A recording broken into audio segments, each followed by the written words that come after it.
ولسمشر غني عبدالله سره ولې او څه وکړل؟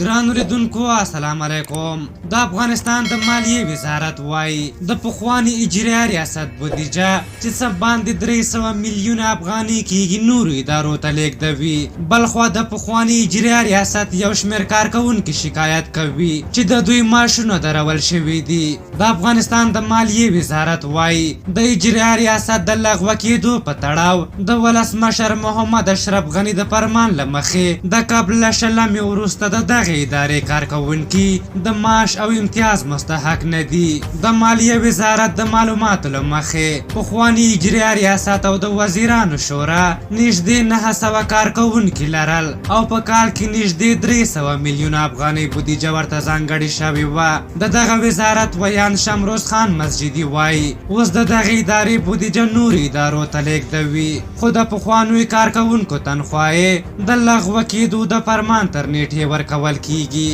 خو د اجرایه ریاست یو پخواني کارکوونکي د دغې ادارې د کارکوونکو شمېر نږدې 2000 کسان وښود او ویې ویل چې ځینو یې نږدې له 4 میاشتو او ځینو نورو یې له 2 میاشتو راهیسې معاش نه دی ترلاسه کړی. خو له دې وړاندې د عبدالله دفتر چې د ولسمشرۍ ټاکنو پایلې رد کړې وې د یوې اعلامیې په خپرولو سره د اجرایه ریاست او لګښتونو په اړه د ولسمشر غني ټول فرمانونه او صادر شوي حکمونه بې اعتباره بللي وو او ولسمشر محمد اشرف غني پخوانی ولسمشر یاد کړی وو. په هر حال ولسمشر غني د لوړې مراسمو وروسته د اجرایه ریاست د لغوه کېدو فرمان ورکړ او د دغه ریاست هر ډول امتیازات یې لغوه کړل. تازه عبدالله رسنیو سره خبرو کې ویلي چې حاضر دی له ولسمشر غني سره مذاکرات وکړي او روان کړکېچ ته لاره پیدا کړي. په هر حال تاسو د ولسمشر غني د دغه اقدام په هکله څه نظر لرئ؟